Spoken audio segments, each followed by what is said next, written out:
Plaster হওয়ার পরে 4 ইঞ্চি পাইপের ভার্টিক্যাল লাইনের কাজ। আসসালামু আলাইকুম, স্বাগত জানাচ্ছি চাঁদপুর স্যানিটারি সার্ভিসের প্রতিদিনের কাজের ভিডিওতে। দেখেন আমার নিজের হাতে করা কিছু টুকিটাকি কাজ, যেমন এখানে আমাদের বাথরুমের ভিতর থেকে মলের লাইন বের হয়েছে। এই মলের লাইনটাকে আমরা সেফটি ট্যাঙ্কিতে যাওয়ার জন্য যেই ইন্সপেকশন বা চেম্বার ফিট এগুলা তৈরি করেছি ওইটার মধ্যে কানেকশান দিচ্ছি, আর এদিক দিয়ে পাইপ কেটে নিচ্ছি।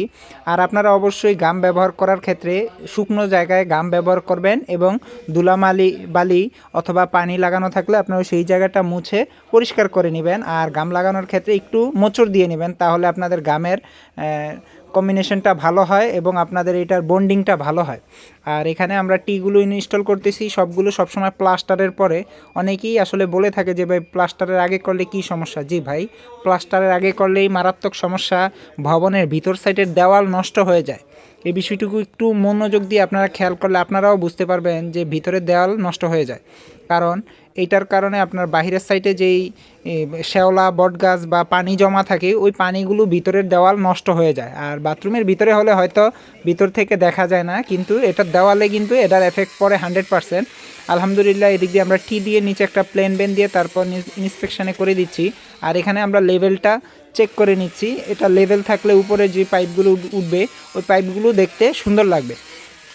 আর এখানে আমরা এই যেই পাইপটা কেটে লাগিয়েছি, এই পাইপটাকে কেটে সুন্দর করে ইন্সপেকশানের বরাবর করে দিব, যাতে পিঠটাতে যখন আমরা কাজ করব তখন যাতে আর কোনো সমস্যা না হয় ভবিষ্যতে, বা দেখতেও ভালো দেখা যায়। আর এইটাকে গাঁথুনি বরাবর সেম শেপ করে দিয়েছি। তো আপনারা অবশ্যই কমেন্ট করে জানাবেন শেপ করে দেওয়াটা কেমন হয়েছে।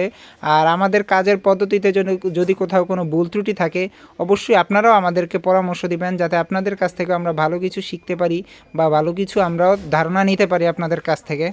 আলহামদুলিল্লাহ, এই পর্যায়ে আমাদের কাজ কমপ্লিট। এখন আমাদের এই মশলাগুলো জাম দিয়ে আমরা ফুটাটা বন্ধ করে দিব। এখানে প্রথমে পানি মেরে নিতে হবে, আর আমাদের এখানে কিছুক্ষণ আগেই পানি মারা হয়েছিল, পানি মেরে আমরা পরিষ্কার করে নিয়েছি।